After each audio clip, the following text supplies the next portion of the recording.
What's going on, guys? It's Greg here, aka NYPrepper. It is Thursday, August 29th, 2024, and I have an emergency update to share with you guys.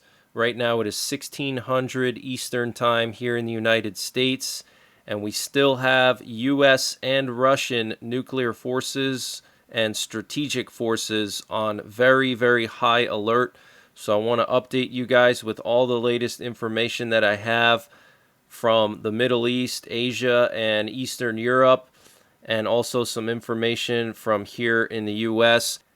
And before I get into the update, I have some important announcements. First of all, next weekend, the weekend of the 7th of September, I will be flying out to Poland, and I'm going to be there for 2 weeks. I'll be back on the weekend of the 21st.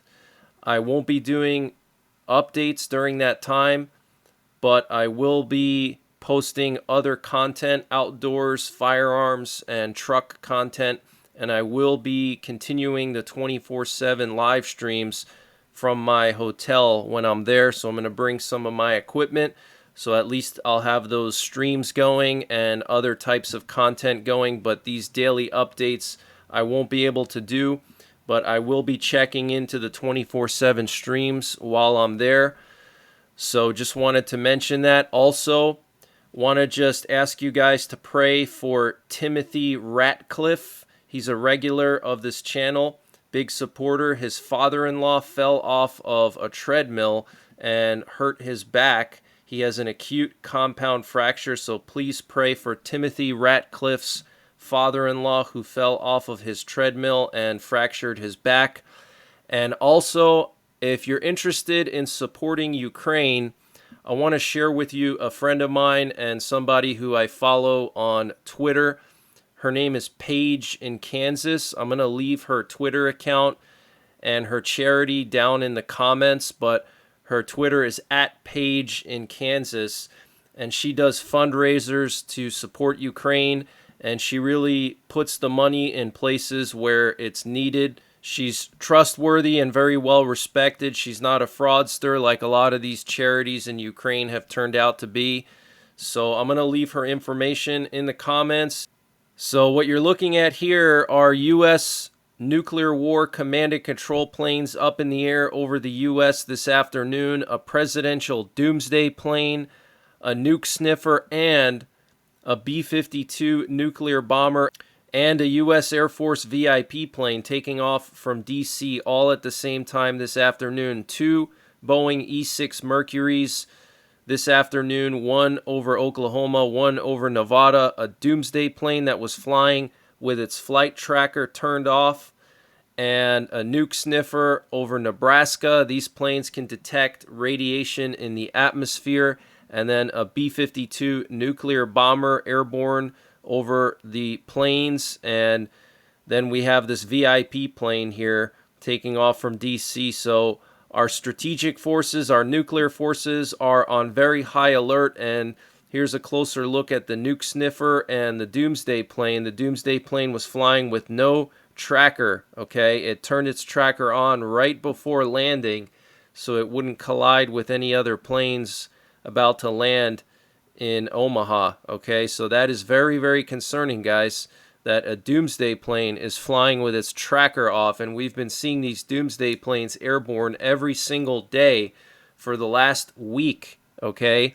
And a couple of days ago, there were like 2 or 3 Doomsday planes airborne at the same time, and they were going back and forth from Stratcom in Omaha, Nebraska, to Colorado Springs, which is where we have Cheyenne Mountain Doomsday Bunker and NORAD. Okay, so something is going on, guys. I've been following the news for several years, and I've never seen this much Doomsday plane activity in such a short period of time. Okay, the constant Doomsday plane flights to and from Offutt Air Base and Cheyenne Mountain in Colorado Springs is very, very concerning. All right, so something is going on. And then in addition to U.S. strategic forces being on high alert, it appears that Russian strategic forces are on high alert. And the reason why I can tell you that is last night we had a combat scent plane fly all the way up to the Kola Peninsula in Russia. That's this peninsula right here next to Finland. And this is where Russia has their Northern Fleet base. This is where they have 2/3 of their nuclear armed submarines right up here. And this combat scent plane flew all the way up here and was patrolling this base, okay? Now, we only have 2 combat scent planes in the entire Air Force, and these planes send intelligence information directly to the president and the top generals. So if one of these planes is flying anywhere in the world, it means something very serious is going on, and they need to take a closer look at it and give information directly to the president about something, okay? Because again, there's only 2 of them, and these planes can detect radar emissions. They can pinpoint the locations of missile systems and radars, and they do a lot of electronic surveillance and intelligence collection, but they can collect all kinds of intelligence, and it was flying back and forth near Murmansk in northern Russia here, where Russia has their Northern Fleet base, 2/3 of their nuclear armed subs. So our military wanted to get a closer look at how many subs were in port and what kind of activity was over there, because that can determine what the force posture is for our enemy. Okay, looking at how many subs they have in port, because at any given time, most nuclear armed countries that have nuclear armed subs are not going to have all of their subs deployed into the ocean. There's usually like half of them deployed and then half of them at port for some stage of maintenance, whether they're checking the engines, replenishing supplies, any miscellaneous maintenance that needs to be done. So at any given time, you usually have half in port and half in the ocean. But if, let's say, we fly near Murmansk and we find out that rather than them having half of their subs in port, they only have 25% of their subs in port, that means that they've deployed extra subs to the oceans, which means that they're preparing for something. Okay, so this is very concerning. Now, in addition to the combat scent, we also had a lot of reconnaissance in the Baltics. We had 2 RQ-4 Global Hawks, one operated by the US and one operated by NATO, fly through the Baltics. And then we also had another reconnaissance plane, an RC-135 Rivet Joint, fly into southern Finland, okay? So something is brewing here, guys. For there to be this much reconnaissance is very unusual, and I want to remind you guys that on Sunday night or Monday morning, when Russia attacked Ukraine, one of the drones in that attack flew 30 kilometers, that's about 20 miles, into Poland, and it was flying in Poland for 30 minutes, okay? Now, we don't know what happened there, if Poland shot the drone down or if it crashed. We don't know.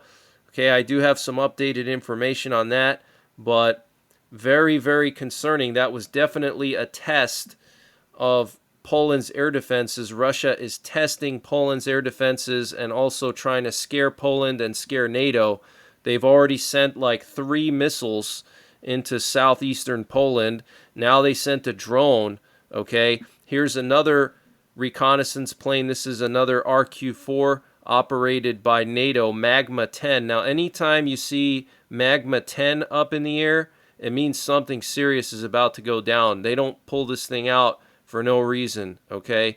So to see this is very rare, and anytime this thing is up in the air, something usually happens shortly after. But you can see it was flying all along the border of NATO with Belarus and Russia all the way up into Finland.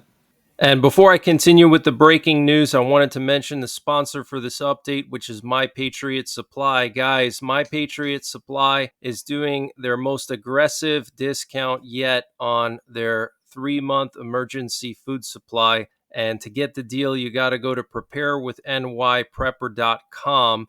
They've lowered the price of their 3-month food supply from $800 down to $500.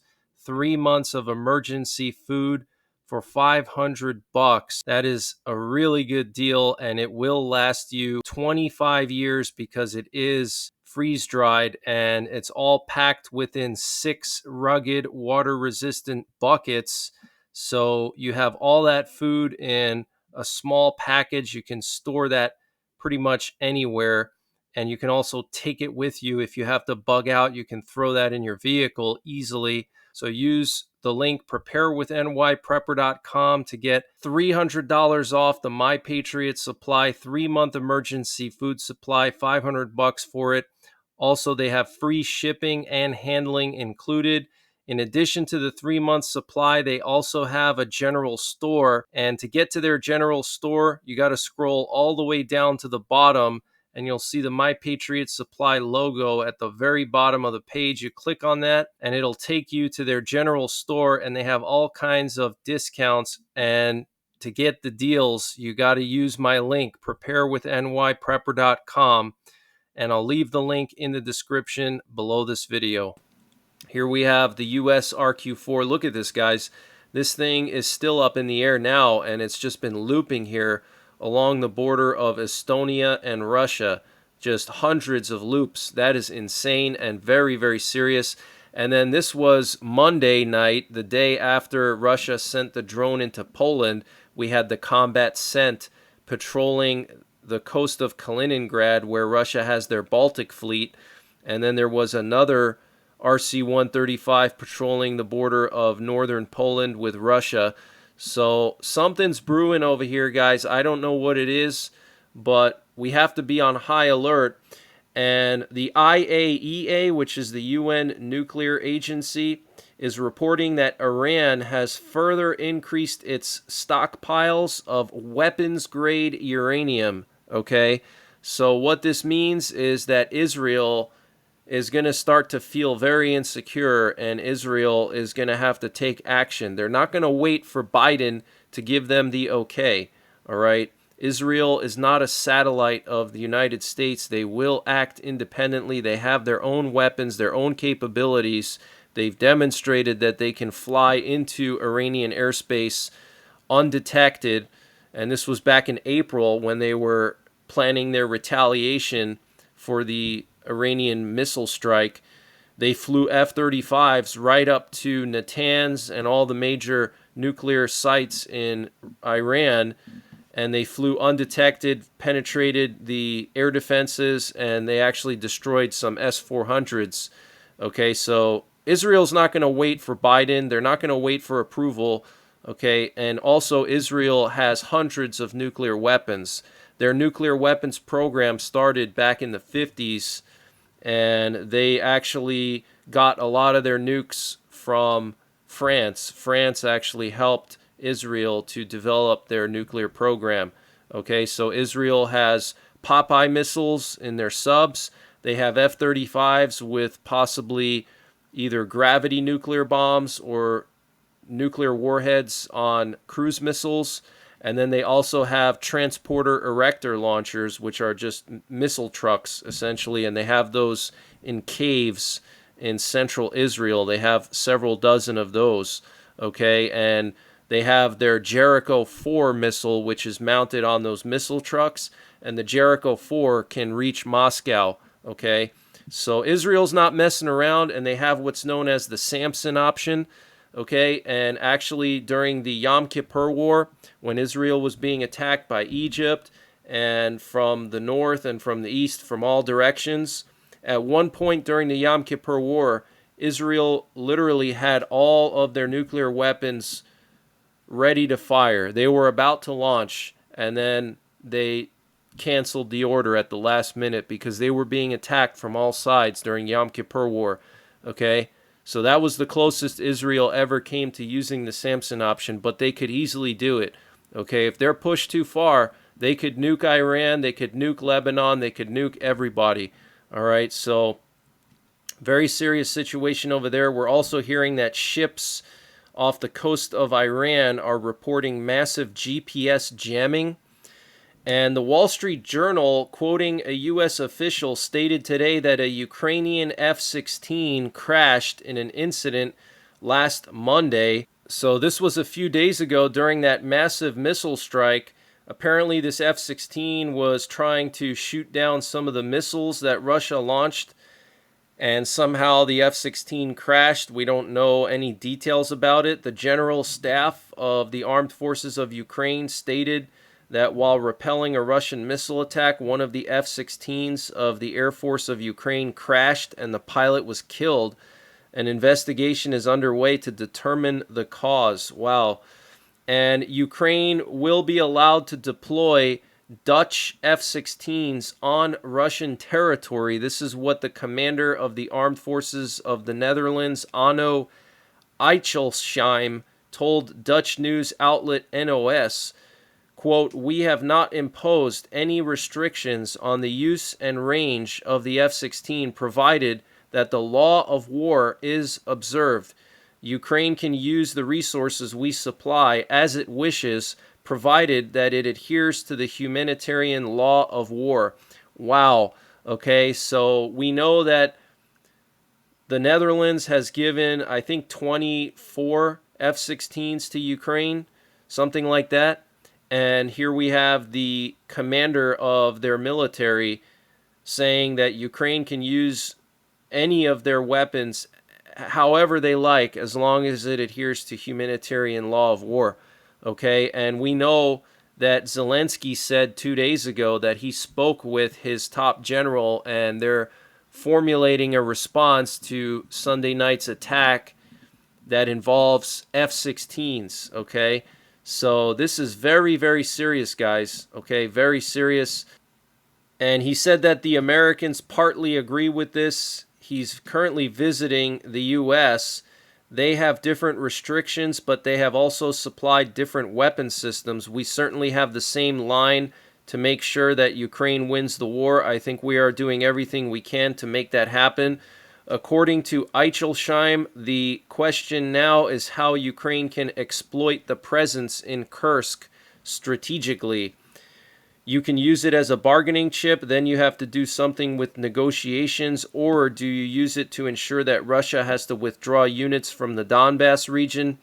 We don't see the latter happening, so time will tell to what extent it will have a strategic impact. According to Eichelsheim, the invasion is at least the beginning of a possible strategic adjustment in the fight between Russia and Ukraine. Okay, so very interesting, very serious news, and this could provoke Putin to use nukes. Okay, this could be the excuse that Putin needs, and he might actually just let Ukraine continue to invade and not push Ukraine out.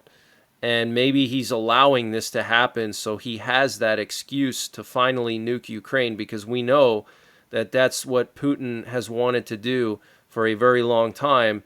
And now he has an excuse. He can say, well, they're attacking us, they're invading us, we can't kick them out. We had no choice. We had to use small tactical nukes on Kyiv and other cities in Ukraine to get them out.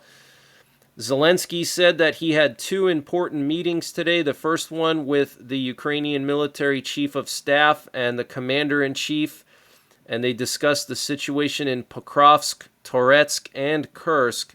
There was also another secret meeting with Syrsky, the commander-in-chief, and the chief of security of Ukraine, Malyuk, and military intelligence Budanov, and the minister of strategic industry, Commission. Then he hinted that there was another meeting that is going to be about long range, and he also hinted that there will be another meeting about using long range weapons against Russia. Okay, so 3 meetings basically. One meeting about the situation in eastern Ukraine and in Kursk, another meeting with some military intelligence officials and ministry and the minister of the defense industry. Maybe that's related to the ballistic missile that they just tested, and maybe they're going to mass produce it or something and start striking Russian territory with their missiles. And then another meeting about long-range weapons use against Russia. So it's escalating, guys, okay? It's escalating, and I'm very concerned that this is going to end with mushroom clouds over Ukraine. We have to pray that that does not happen. And Zelensky wants to present a proposal to end the war with Russia to U.S. President Biden. He also wants to share his plan with presidential candidates Kamala Harris and Donald Trump. Zelensky spoke about his peace plan at a special forum in Kyiv with Ukrainian independence as the theme. He said the war should eventually end through talks, but that Ukraine must have a strong starting position for this. And Polish Prime Minister Donald Tusk said during a press conference on August 28th that allies told Poland to exercise restraint when dealing with unidentified violations of Polish airspace. So basically, he's saying the reason we didn't shoot down these missiles and drones flying into our territory is because NATO told us that we shouldn't. So that's pretty concerning, guys, that NATO is telling Poland, hey, you can't shoot down missiles and drones flying over your own territory, threatening your own people. That is a huge problem, and Russia will exploit that. They probably already know that that's the policy. And it looks like Ukraine is advancing further in the Kursk Oblast. We have Russian sources now saying that the cities of Rilsk and Lugov are now under Ukrainian artillery control, meaning that Ukraine is bombarding the area of Rilsk and Lugov. And the Kursk-Rilsk highway, or the E38 highway, was shut down officially by the Russian government. Okay, so this is a highway that links that Kursk nuclear power plant to Ukraine. It goes like east to west, and now Ukraine has artillery control over that whole highway. So the next step is to move their infantry forces. Now that they're in control of that area with artillery and they can bombard that area and bombard Russian troops there, once they bombard that area and clear out the Russian heavy armor, then they can move in on the ground. So it seems to me like Ukraine is going to try to push at least all the way up to that E38 highway and possibly to the Kursk nuclear plant. And Belarusian air forces had to use fighter jets to shoot down several Russian drones that entered their airspace on Sunday night. So that's probably going to cause some friction between Lukashenko and Putin. I'm hearing as many as 6 of the Iranian Shahed drones that Russia uses to attack Ukraine flew into Belarus, and Belarus had to scramble fighter jets and shoot them down. And Joseph Borrell, the top diplomat of the European Union, said that he talked with the Iranian foreign minister about sending weapons to Russia, and apparently the Iranian foreign minister denied that Iran was sending weapons to Russia and that it was fake news. And the U.S. is currently ramping up production of 155 millimeter artillery shells and is currently 9 months ahead of schedule, according to the U.S. Department of Defense. The production rate will reach 80,000 per month this fall and 100,000 per month by next summer. And a Pennsylvania plant has boosted production of 155 millimeter shells used by Ukraine by 50%, U.S. officials said. The Scranton, Pennsylvania plant has upped its output of 155 millimeter shells from 24,000 rounds per month to 36,000 rounds per month, with the modernization elements likely to contribute to a further increase, factory officials said. So that is a massive amount of shells just from one plant in Scranton, Pennsylvania. 36,000 shells, guys, just from one plant.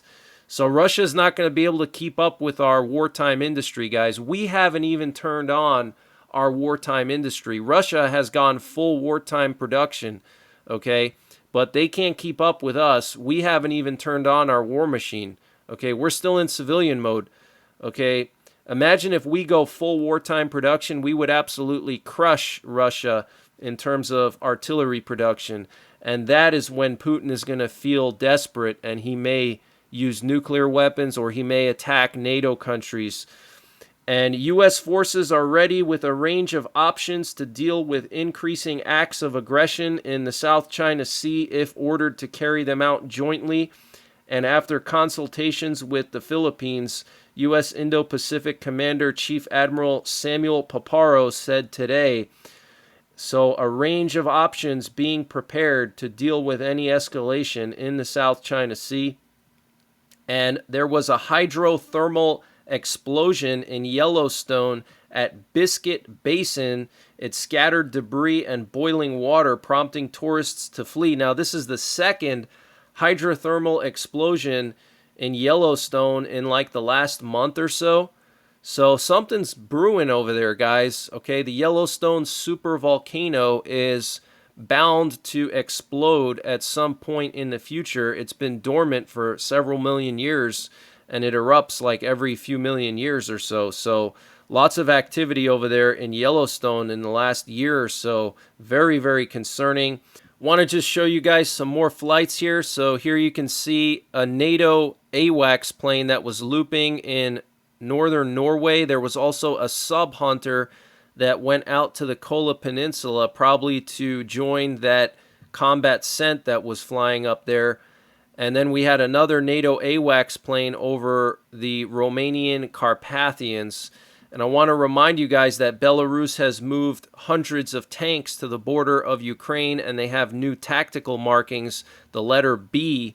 So potentially Belarus could be getting ready to invade Ukraine. We'll have to wait and see, but Ukraine has already warned Belarus and said if you don't move your troops away from the border, then we are going to strike anywhere within Belarus, and all facilities in Belarus are fair game. So Lukashenko doesn't want this war. Putin is pushing Lukashenko to get involved, because Lukashenko owes Putin several $billions. Putin gave Lukashenko like $5 billion bailout a couple of years ago. So he owes Putin, and Putin is going to cash in and force Lukashenko to get involved. Here we have an Australian Air Force RQ-4 that was patrolling the U.S.-Mexico border last night. Very interesting. But that's the latest breaking news that I have. I might be back later on tonight with more breaking news. If not, I'll be in and out of the chat tonight on my 24/7 stream. So until the next time, take care, God bless, and don't forget the 3 Ps: prepare, practice, and persevere.